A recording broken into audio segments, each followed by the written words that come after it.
seja Deus. Hoje nós vamos pregar a terceira mensagem da série Quando Cristo Fala com a Igreja. Eu queria pedir amavelmente meu presbítero Luciano para virar esse retorno para mim, por favor. Certo? E quero pedir à mesa que me dê mais retorno, please. E eu, nessa noite, irmãos, quero convidá-los a abrir a Bíblia lá em Apocalipse, do capítulo de número 2. Capítulo de número 2, dando sequência. No primeiro domingo eu preguei sobre a igreja que Deus quer. No segundo domingo nós pregamos sobre a igreja vitoriosa. E hoje nós ouviremos a terceira mensagem desse texto da palavra de Deus. Se coloque de pé onde você está em nome do Senhor.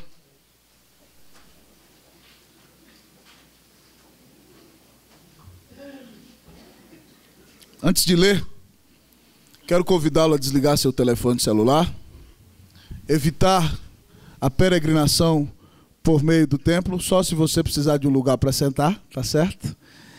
E que você evite a conversa paralela, para que Deus fale ao seu coração nessa noite.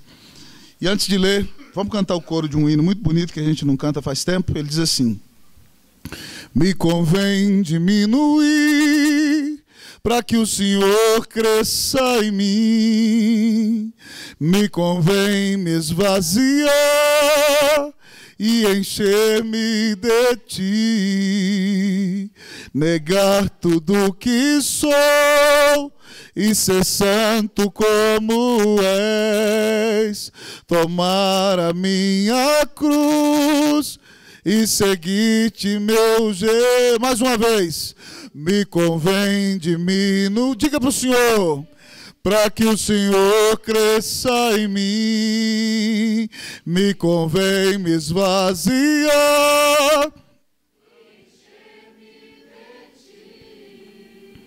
negar tudo que sou e ser santo como és, tomar a minha cruz, seguir-te, meu Jesus. Assim diz a palavra do Senhor. Ao anjo da igreja em Pérgamo escreve: estas coisas diz aquele que tem a espada afiada de 2 gumes.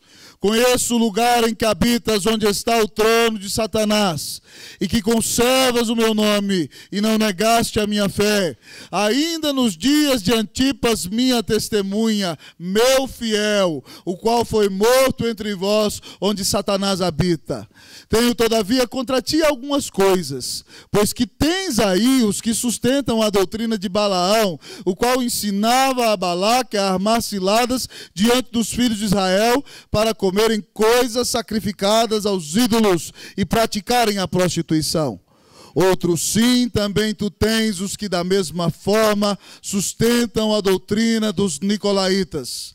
Portanto, arrepende-te, e se não venho a ti sem demora, e contra eles pelejarei com a espada da minha boca. Leiam todos o 17 comigo. Quem tem ouvidos, ouça o que o Espírito diz às igrejas. Ao vencedor dar-lhe-ei do maná escondido, bem como lhe darei uma pedrinha branca, e sobre essa pedrinha escrito um nome novo, o qual ninguém conhece, exceto aquele que o recebe. Amém, aleluia. Senhor, tua palavra diz: quem tem ouvidos, ouça o que o Espírito diz às igrejas. Deus, quando a tua palavra diz que o Senhor abriu ouvidos em mim, sabemos que a expressão do original diz que o Senhor cavou ouvidos em nós. Deus, cava ouvidos em nós nessa noite, em nome de Jesus. Ó Deus, abre a nossa mente e o nosso coração, para que nós tenhamos a certeza que ao ouvir a exposição da Escritura, nós não ouvimos voz de homem, Deus, mas nós ouvimos o Senhor Jesus, que usa miseráveis pecadores para falar a palavra escrita no livro, revelando-se como a palavra viva. Senhor, fala conosco, enche o nosso coração e abençoa essa igreja. Senhor, ensina a igreja presbiteriana do Guará 2 o que ela deve ser. Ensina a cada um de nós que aqui estamos como devemos atuar e viver como membros da igreja de Jesus. Nós te pedimos em nome de Jesus. Amém. Podeis sentar, queridos.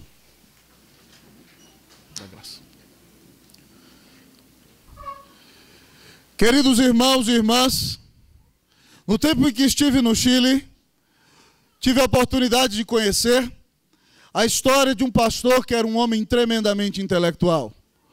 Todos os domingos a sua igreja estava cheia, inclusive de pessoas da mais fina estirpe e da mais alta sociedade. Mas durante muitos anos do seu ministério, aquele discípulo só enfatizou uma faceta do Evangelho, mostrando o Senhor Jesus como Deus de graça, como Deus de bondade. Mas às vezes enfatizava tanto isso sem ensinar tudo o que a Bíblia fala do Senhor, que apresentava Jesus como um bom cavalheiro, que não exige de você postura alguma, que somente está pronto a abraçá-lo e cuidar de você, que é uma boa pessoa e que não está nem aí para a maneira como você vive. E esse pastor, durante mais de 40 anos, pregou com essa ênfase. Já no final da sua vida, queridos irmãos, ao olhar para a sua igreja, ele viu que cada um fazia o que dava na cabeça. Ele viu que cada um fazia o que achava melhor. Havia fornicação, prostituição, adultério, inveja, fofoca e coisas terríveis acontecendo no seio daquela congregação. Então, irmãos, ao final da vida, aquele pregador, já no seu leito de morte, disse: se eu pudesse começar de novo, eu pregaria Jesus Cristo inteiro, tal como Ele é. E é isso que nós queremos fazer nessa igreja, irmãos. E nesse texto que lemos, irmãos, o Senhor Jesus manda a carta para a igreja de Pérgamo e a dirige ao anjo da igreja. Vocês sabem que o anjo da igreja é o mensageiro, é o pregador do evangelho. E ao anjo da igreja, Jesus diz: fale para eles que eu sou aquele que tem a espada afiada de 2 gumes. Jesus se apresenta, irmãos, como um grande guerreiro que tem nas suas costas uma grande espada. A palavra usada no grego aqui para espada é ronfaia, tá certo? Que significa uma espada, amados irmãos, grande de um soldado pronto a ir à guerra. Jesus, irmão, se apresenta como alguém que tem uma mensagem cortante para aquela igreja, como alguém que está disposto a disciplinar, se de fato a igreja não quiser, irmãos, se adaptar ao evangelho. E queridos irmãos, olhando para esse texto nessa noite, ao apresentar-se assim, Jesus traz uma mensagem firme para aquela igreja e também para nós. E nesse texto ele nos mostra o que a igreja de Cristo deve ser. O que a igreja de Cristo deve ser. E olhando para a palavra de Deus nessa noite, irmãos, o Senhor vem nos mostrar que a igreja de Cristo deve resistir às provações. O que a igreja de Cristo deve ser? Uma igreja que resiste às provações. Versículo de número 13. Vamos ler todos juntos, amados irmãos? Conheço o lugar em que habitas, onde está o trono de Satanás, e que conservas o meu nome, e não negaste a minha fé, ainda nos dias de Antipas, minha testemunha, meu fiel, o qual foi morto entre vós, onde Satanás habita. Queridos irmãos e irmãs, nesse texto da palavra de Deus, o Senhor diz à igreja de Pérgamo que conhece o lugar em que eles habitam. E o Senhor fala uma notícia muito impactante aqui, que eles moram numa cidade onde está o trono de Satanás. E o versículo 13 ainda diz que essa cidade tem um trono e um lugar no qual Satanás habita. Irmãos, a cidade de Pérgamo foi uma cidade importante na história da humanidade. Depois da morte de Alexandre o Grande, ela se torna a capital do reino Seleucida. Você que lembra bem de história, quando Alexandre morre, os Ptolomeus reinam no Egito e os Seleucidas reinam na Ásia Menor, na cidade de Pérgamo. A cidade de Pérgamo é uma cidade muito culta e cheia de prestígio. Ela tem uma biblioteca com 200.000 pergaminhos. o rei Eumenes, no século III a.C., resolve fazer da biblioteca de Pérgamo a maior biblioteca do mundo. E manda chamar o bibliotecário lá de Alexandria. Ptolomeu, o rei do Egito, fica com tanta raiva que proíbe, então, a exportação de papiro para Pérgamo, irmãos. E sabe o que acontece? Eles são obrigados a criar um couro, certo? Um couro que eles tinham que tratar para ficar mais macio, para poder ser escrito nele. E ali, então, é criado o pergaminho. Pergaminho vem de Pérgamo. E o pergaminho fez tanto sucesso que superou o papiro do Egito, e naquela época era onde se registravam os livros e os grandes escritos, era a grande tecnologia do momento. Então é uma cidade muito culta, de gente muito inteligente. Mas Jesus diz que o trono de Satanás está ali, irmãos, porque essa cidade tinha o grande centro de adoração ao imperador. E ela foi a primeira capital da província romana da Ásia.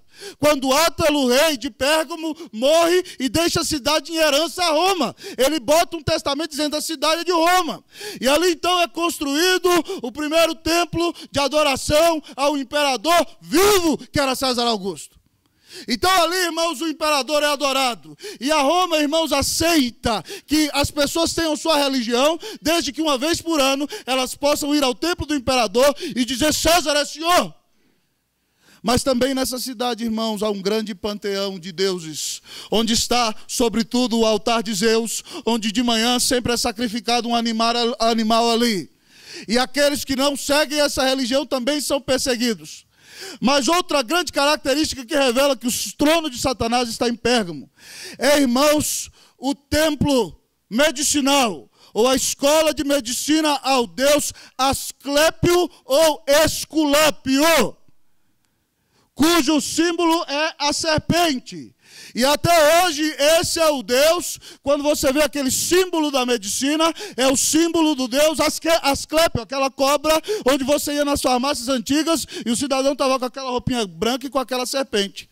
Aquele é o símbolo de Asclépio ou Esculápio, que significa o Deus que cura, o Deus Salvador. Então pessoas do mundo inteiro iam a Pérgamo, irmãos, para naquela escola de medicina que era templo, serem curadas. E então quando alguém era curado, se atribuía a Esculápio ou Asclépio, que é o mesmo Deus. E as pessoas de Pérgamo, os habitantes de Pérgamo, valorizavam muito tudo isso. E aqui então a igreja está nessa cidade, irmãos, dominada pelo Império Romano, por adoração a vários ídolos, uma cidade intolerante, uma cidade que foi a capital da Ásia pelo maior tempo, uma cidade culta, extremamente rica, que não quer saber nada de Deus, uma cidade de gente influente, e uma cidade onde o povo já está perseguindo quem é crente desde o primeiro momento. E para falar que não é mentira, Jesus diz para eles o seguinte: olha, eu parabéns para vocês, porque vocês resistem à provação e conservam o meu nome e não negam a minha fé. Até nos dias de Antipas, minha testemunha, o meu fiel, o qual foi morto entre vós, onde Satanás habita. Sabe quem foi Antipas, irmão? Antipas era o primeiro pastor da igreja de Pérgamo, um dos primeiros. E sabe como é que mataram Antipas, irmãos? Fizeram um touro de bronze, colocaram Antipas dentro e acenderam fogo embaixo, irmãos, do touro de bronze. E Antipas ali então morreu frito, torrado dentro do touro, e também sem ar, assassinado por não confessar o nome de César, mas por manter, como Jesus disse aqui, conservar o meu nome. A igreja de Pérgamo foi uma igreja que resistiu, ainda no meio da provação. E nesse texto Jesus vem nos ensinar, irmãos, que a igreja de Cristo deve ser é uma igreja que resiste ainda diante da mais dura prova. Irmãos, nesse país cada dia se torna mais difícil ser crente. Há uma grande cruzada na nossa igreja de parte do presidente do Supremo Conselho, reverendo Roberto Brasileiro, reverendo Hernandes, que você vê pregando por aí. E Deus também tem colocado no coração de nós pastores de igreja contra o secularismo e o mundanismo na igreja. Pastor Roberto ficou muito impressionado quando foi à Escócia, onde havia igrejas lotadas no século XIX, e de repente ele foi numa igreja que era uma grande catedral, com mais de 1000 membros, e pregou nessa igreja há 2 anos atrás, com 10 velhinhos do culto. Porque a igreja foi se tornando como o mundo. porque a igreja deixou de confessar o evangelho, porque a igreja não resistiu à aprovação. Hoje nesse país, irmãos, se nós nos posicionamos ensinando o que a Bíblia diz, que Deus criou o homem como homem e mulher como mulher, você já vai ser taxado de babaca se falar isso, mas é o que a Bíblia diz. E você precisa conservar a sua fé. Hoje nesse país defende-se o assassinato de crianças no ventre de suas mães, porque as mães têm direito de decidir como se não fosse o assassinato de uma pessoa. E a igreja de Cristo Jesus precisa se manter de pé, precisa ficar firme diante das grandes investidas e lutas que o nosso país enfrenta. Hoje nesse país há uma corrupção endêmica que quer, irmãos, envolver tudo e todos, inclusive a igreja do Senhor. E nós, irmãos, temos que resistir às provas e às lutas do nosso tempo. Você tem que levantar o nome de Jesus bem alto. E se alguém falar para você, ué, você não concorda que mulher case com mulher e homem com homem? Não, porque Deus não concorda. A Bíblia diz que Deus criou homem e mulher. E o que só existe é homem e mulher. Pode existir pessoa com tentação ou prática homossexual, mas o ser homossexual não existe. O que existe é homem e mulher que tentam mudar o projeto de Deus para a vida deles.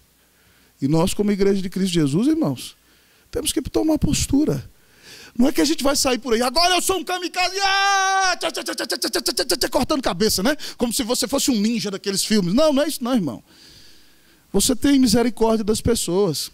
A Bíblia diz que quem tem esse tipo de prática, a mão de Deus vai pesar sobre ele, a ira de Deus vai cair sobre ele e ele vai ser destruído. E porque você não quer que ele seja destruído, você vai dizer, esse não é o projeto de Deus para a sua vida. E Jesus pode mudar tudo no seu coração. A igreja de Cristo Jesus, irmão, tem que ser fiel e tem que resistir no dia da provação. Essa é a nossa postura. A igreja de Pérgamo, Jesus estava assim dizendo, parabéns para vocês. Vocês se mantiveram fiéis. Vocês não negaram o meu nome no dia de grande prova. Antipas morreu por mim. Eu queria saber aqui se nessa igreja existe alguém que está disposto a dar a vida por causa do nome do Senhor Jesus. Amém, irmãos? Que Deus tenha misericórdia de nós. O que a igreja de Cristo Jesus deve ser? Além de ser uma igreja que resiste às provações, o que a igreja de Cristo Jesus deve ser? Deve ser uma igreja intolerante para com o pecado.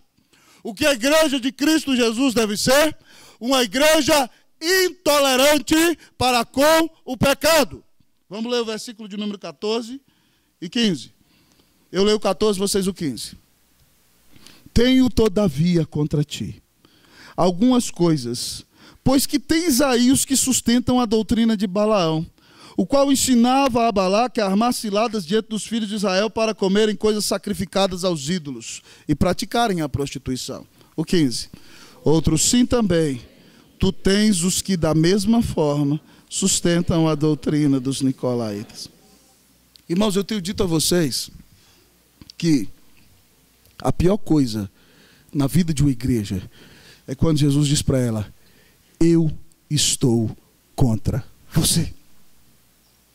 Irmão, tem muita gente que fica, eu morro de medo do diabo, não apaga a luz, porque se o diabo vier aqui me atacar à noite, eu vou gritar. Né? Tem outros irmãos que morrem de medo do que vão falar dele. Outros, se eu cair em tentação, e se eu ficar doente no dia de amanhã. Irmão, essas coisas não deveriam trazer medo para nós, não. A coisa que mais deveria apertar o nosso coração é um dia ouvir Jesus dizer, eu estou contra você. E é isso que ele fala para a igreja de Pérgamo. Eu tenho algumas coisas contra ti. Sabe por quê? Porque você tem aceitado, tem sido conivente, tem sido tolerante para com o pecado. Nem todo mundo que estava ali, irmão, pecava. Nem todo mundo que estava ali pecava na prática e na escravidão, porque todo mundo é pecador. Mas, irmãos, eles toleravam, eles aguentavam, eles eram boas praças. Fazer o quê? O cidadão está vivendo assim, não sou eu. E Jesus diz, eu estou contra essa igreja. Sabe por quê? Porque você tem aí no meio de vocês os que sustentam a doutrina de Balaão. E Jesus disse que Balaão ensinou Balaque, rei de Moabe, filho de Zippor, a armar ciladas diante dos filhos de Israel, para que eles comessem comidas sacrificadas a ídolos e a prostituição.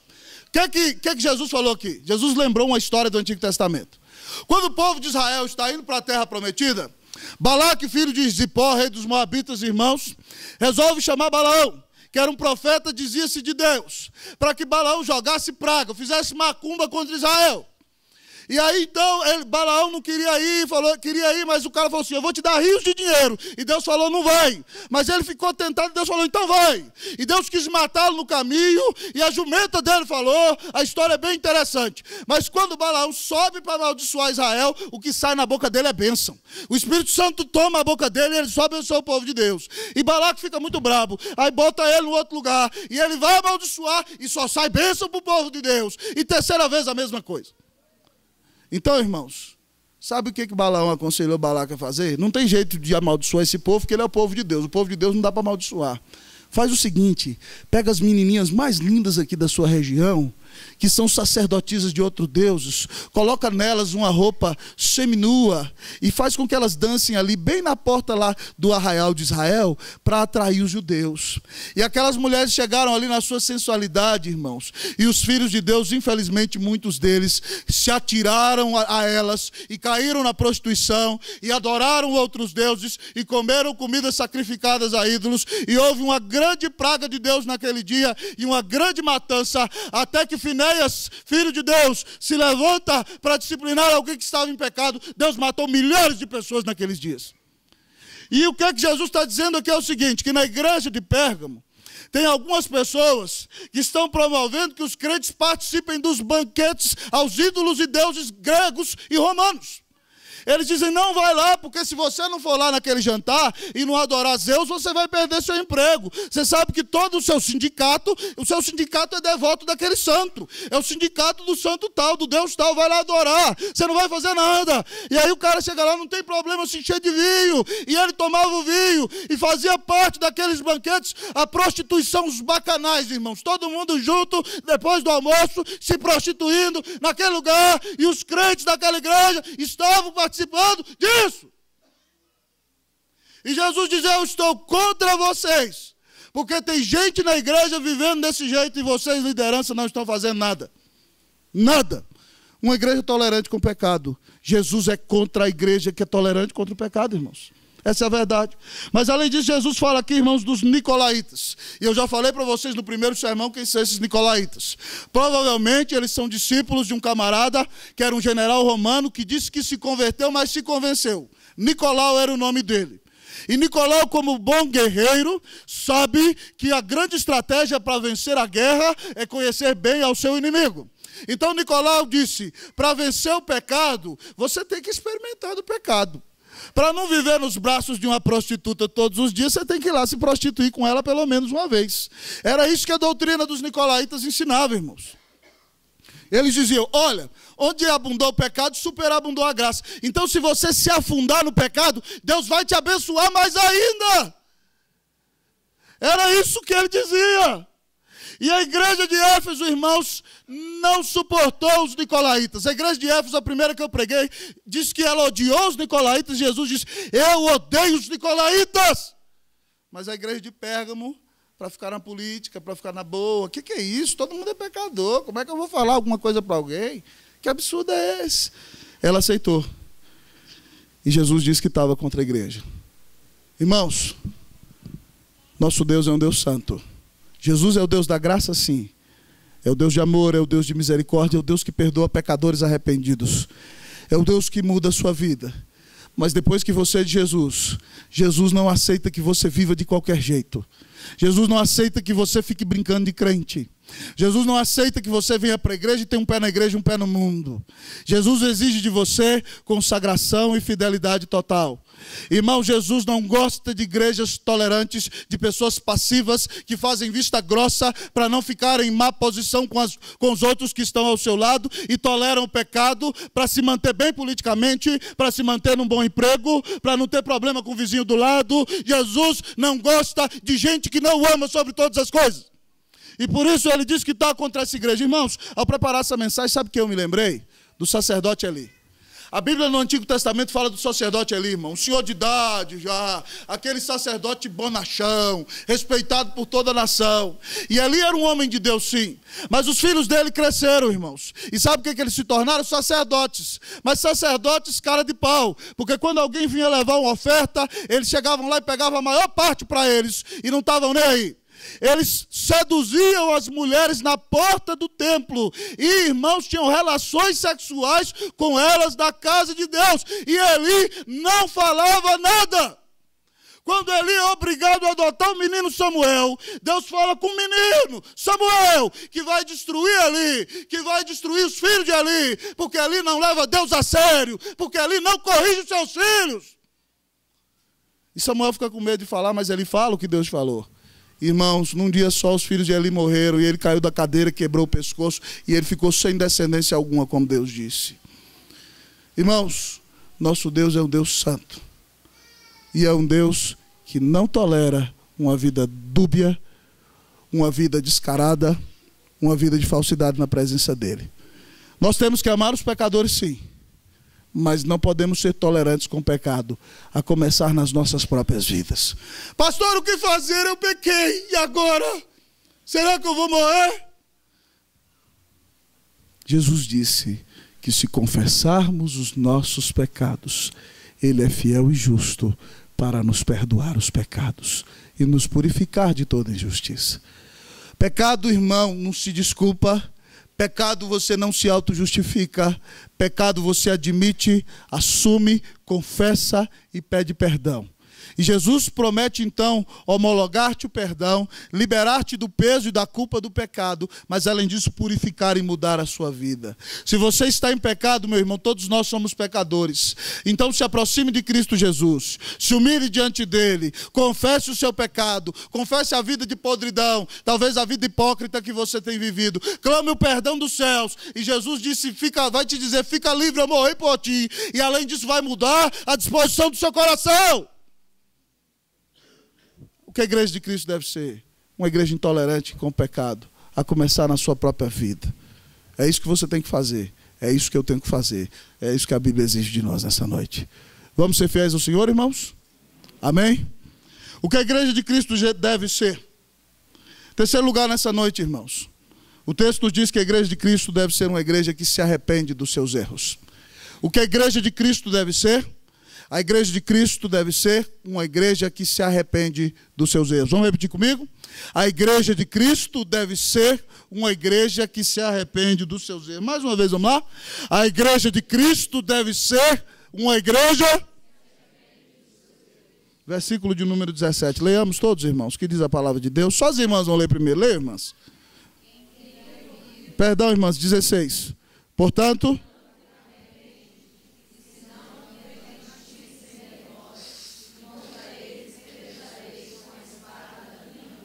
Irmãos, Jesus diz como nós devemos atuar com o pecado. Ele diz, arrepende-te. Arrepende-te aqui é metanoia no grego, que sabe o que é que significa? Mude a sua maneira de pensar. Tem gente que quando peca faz coisa errada, é repreendido, fica assim, ó, de calundu. Bicão, crente dodói, crente calundu. Já viu? Hã? A Bíblia não ensina a gente a ficar desse jeito não, irmão. A Bíblia nos ensina a arrepender. Arrepender é reconhecer que está errado e mudar de atitude. É isso que a Bíblia nos manda fazer. Que nos arrependamos, irmãos. E aqui Jesus diz, portanto, arrepende-te. O que é isso? É reconhecer seu erro, confessar o pecado, dizer, Deus, muda a minha vida. E sair dali para viver uma vida diferente. E Jesus disse, se vocês não se arrependerem, sabe o que eu vou fazer? Eu venho a ti, eu vou visitar essa igreja e sem demora vou pelejar com a espada que sai da minha boca contra essas pessoas. Veja bem que Jesus vai pelejar contra eles com a espada que sai da sua boca. Tem a ver com a palavra que sai da sua boca. A palavra do evangelho, irmão, quando ela não aproxima de Deus, ela bota você na porta do inferno. A palavra do evangelho, quando você não se achega a Jesus, faz com que o inferno fique mais quente para você. Porque ela, irmão, quando você ouve a palavra do evangelho e não se arrepende e não muda de vida, você fica ainda mais sem argumento diante da presença de Deus. Jesus diz que vai contra eles, contra a espada que sai da sua boca. E a palavra de Jesus tem o poder de condenar.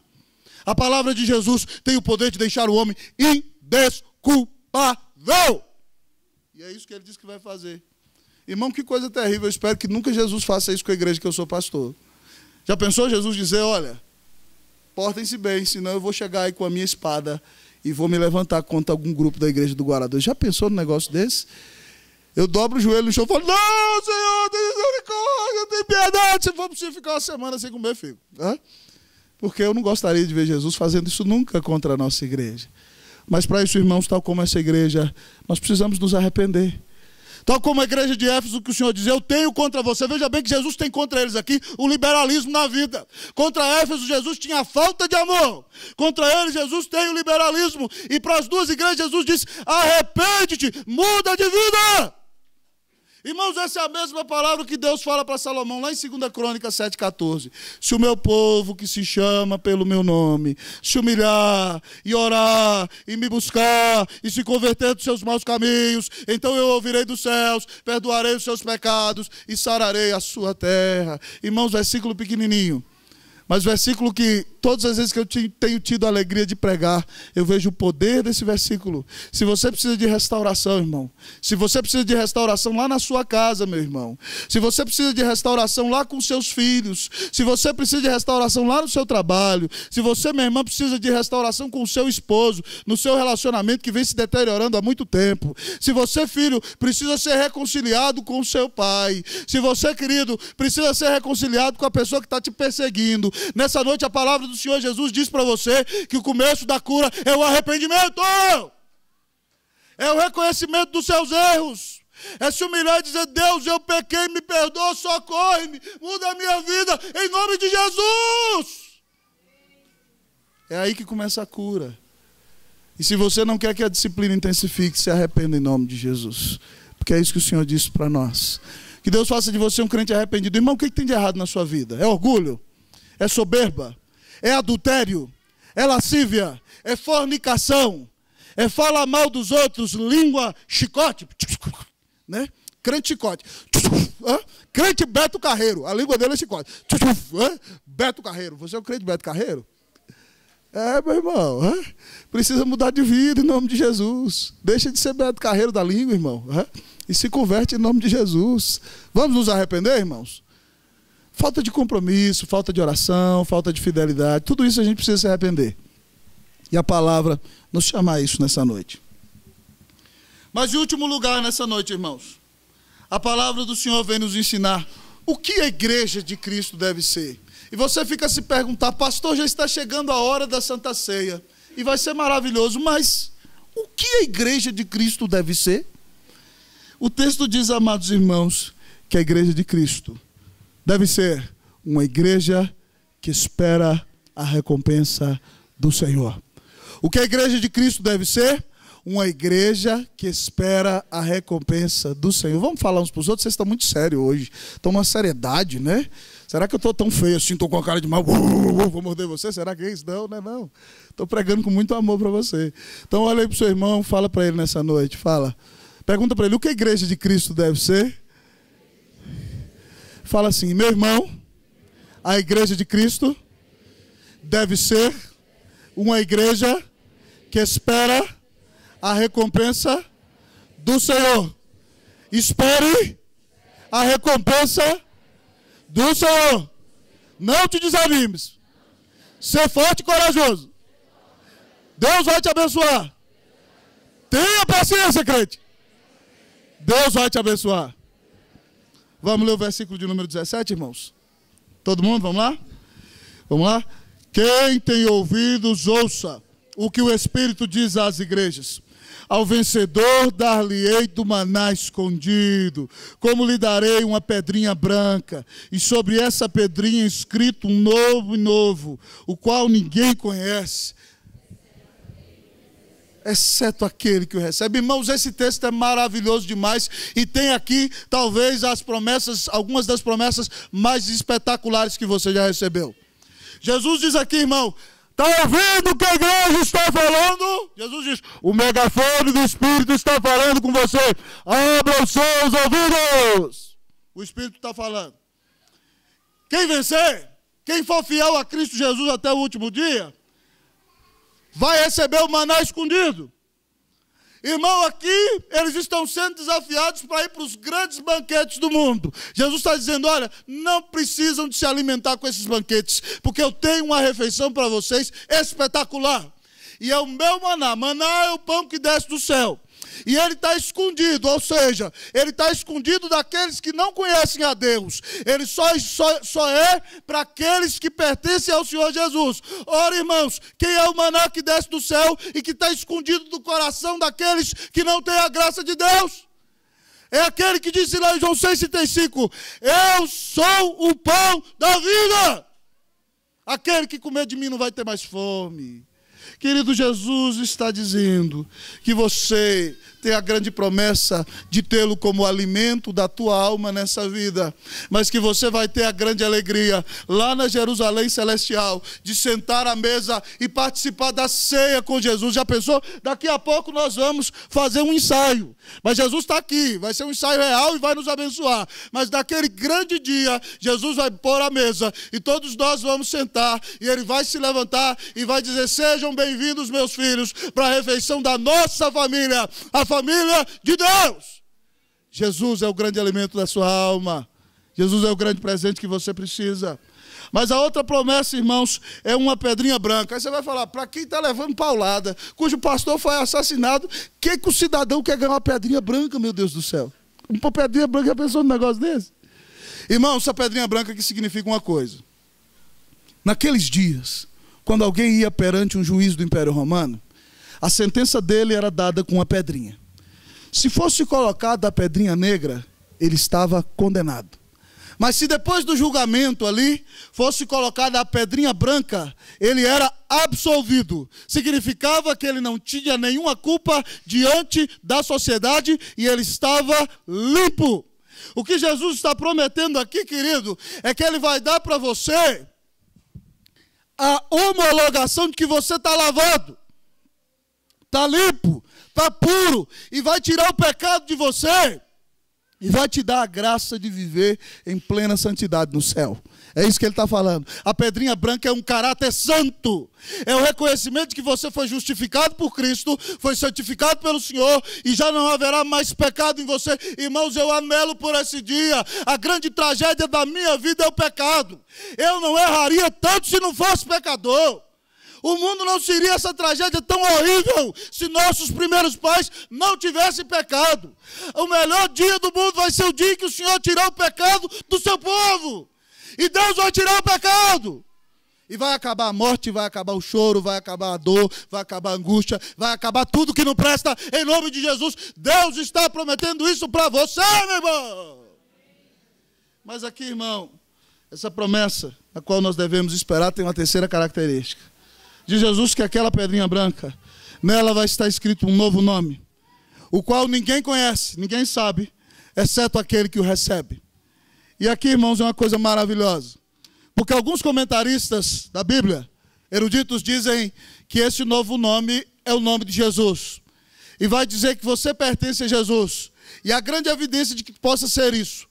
Mas a outra posição também é muito interessante. Ela diz que esse novo nome pertence a Jesus, sim, mas é um novo nome que Jesus vai dar para você. E essa é a tradução mais literal do texto. Quando chegar lá no céu, Jesus vai te dar um novo nome, o qual ninguém conhece ainda. Certo? E você vai conhecer, exceto aquele que o recebe. Vai ser um nome que vai dizer Franco de Cristo. Tá certo? Eu não sei se vai continuar chamando Franco. Eu não sei se o meu nome vai ser Roster lá. Mas eu sei que no meu novo nome vai estar de Cristo Jesus, comprado pelo sangue do Senhor. Sabe o que significa isso? Mudança total de identidade. Mudança do caráter pecaminoso. Uma nova identidade, um novo começo, uma nova oportunidade. E Deus pode começar a fazer isso na sua vida hoje à noite, querido. Se você está aqui e está vivendo uma vida prostituída, você acha que veio no culto dessa noite por acaso? Não vem não. Você veio porque o Espírito Santo está falando com você. E hoje é dia de mudar de vida.